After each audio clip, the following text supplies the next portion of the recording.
be chosen a Providence Journal Honor Roll boy, and be selected an All-American at Brown University before becoming the first Rhode Island developed player to skate in the NHL. One of 5 Bennett brothers who would play professional hockey, the left winger earned All-American honors and captured a trio of All-Ivy nods during his 3 seasons at Brown. He was later inducted into the school's Athletic Hall of Fame, finishing his career with 50 goals and 85 assists. He was drafted by the St. Louis Blues to start a solid professional career, skating for several teams and scoring 334 career points, the second most scored in the NHL by a Rhode Islander. This included a 31-goal output in the 1974-75 season with the Atlanta Flames, which saw Curt become the first American-developed player to eclipse the 30-goal mark in a single NHL season. He bettered his scoring output the following season with 34 goals and 65 points, earning his second consecutive All-Star Game selection. Curt ended his pro career as a player-coach skating alongside his brother Harvey in Japan. He retired in 1982 and settled in Hawaii.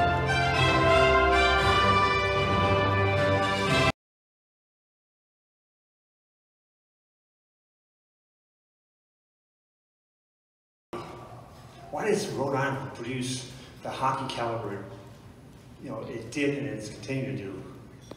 And I came up with 3 things: the smell, the food, and the tough hockey moms.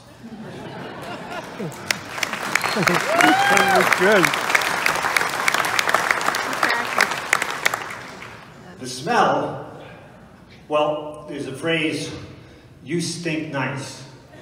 And my brother John, who was a Shakespearean scholar at Brown, as well as a rogue and a rapscallion, taught me that because it didn't really mean something bad. I mean, Hamlet said, "Ophelia, you stink nice." And what it meant was the smell.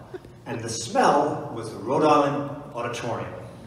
We had just Lou Perry, Jimmy talk about. It was a mixture of sweat and leather, popcorn, and a little bit of urine. But that smell was hockey smell, and it got in your pads, it got in your shirts and your pants, and that was hockey. And I remember when I was playing in Madison Square Garden, unless the circus was in and the elephant smell, but in general it was so antiseptic. It didn't have that rich smell that we had for hockey. And when I was in Atlanta, my son played, and my wife would wash his pants and his elbow guards and his shoulder. I thought, he is ruining that hockey smell.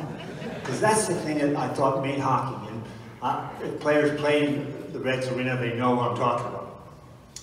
Food. Now I'm coming back here, and my brothers are making some great, we're having a couple of big parties, big stuffed shrimp, lobster, clams. These are what made you strong. At least in my mind. And I'll give you a good example. My first year pro, I went to Kansas City. I was playing the Central Hockey League, and in the Midwest, there's really not, you try to get seafood. If you're from New England, you always want to buy seafood. No matter where you go to China, you're going to try to buy seafood. And it's never any good. But I got called up at the end of the year to play in St. Louis against the Bruins. And when the bus reached the parking lot, the door opened, and the guard said, "Hey, mister, you can't park your bus near the water." And there's a thing called synesthesia, when one sense modality stimulates the other.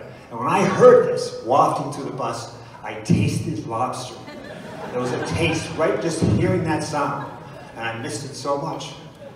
And I'm sure it helped because you saw my brothers up here, pretty big. I think all of them played around 200 pounds. Except Jim, and Jim, well, Billy was ahead of Jimmy, and he never got much food because of that. He'd have to kind of bite his knee and kind of, give me some food, give me some food. But it made Jim feisty enough to become a great hockey player too. And also, the thing about hockey was, it was a Canadian game. And if you wanted to describe to someone, or someone described hockey as dumb, toothless Canadian thugs that like to beat people up. And I would confront him with that. I said, well, I have 2 brothers, Billy and Harvey. They're dumb and toothless, They're thuggish and they like to beat people up, but they're from Rhode Island. Now, Jimmy and I, we still had our teeth. We had gone to Brown. People contended that, but I'd say, well, we'll wait for you in the parking lot after if you don't believe that one. So, it was that food, I think, that really helped us get strong and survive. I know that's not a great one, but that's the truth. And the last thing is tough hockey moms. And Jimmy alluded to my mom being feisty. Well, you know, my dad played professional hockey as well as the four of us. But it was really my mom who was our role model. She was loving and kind, and she could beat up all the other moms. My dad used to hit us on the head and say, you gotta be tough to be a hockey player. But my mom was wise. She'd use child psychology. If we weren't playing well, she'd deprive us of something we really wanted, like food. Coach used to say, Curt, you're looking kind of thin. I know, I haven't scored in 5 games.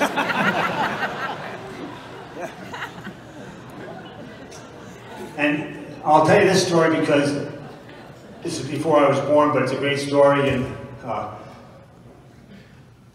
my dad was a goaltender. You know how they razz goaltenders, but someone was razzing my dad one night, and my mom went down and hit her with the purse. Whack!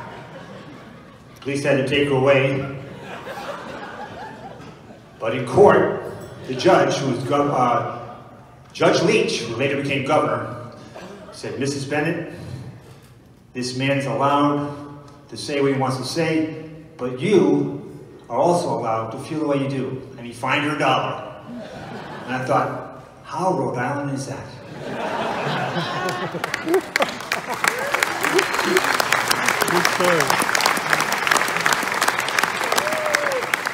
So those three things are what I kind of figured out about Rhode Island hockey that made it so great.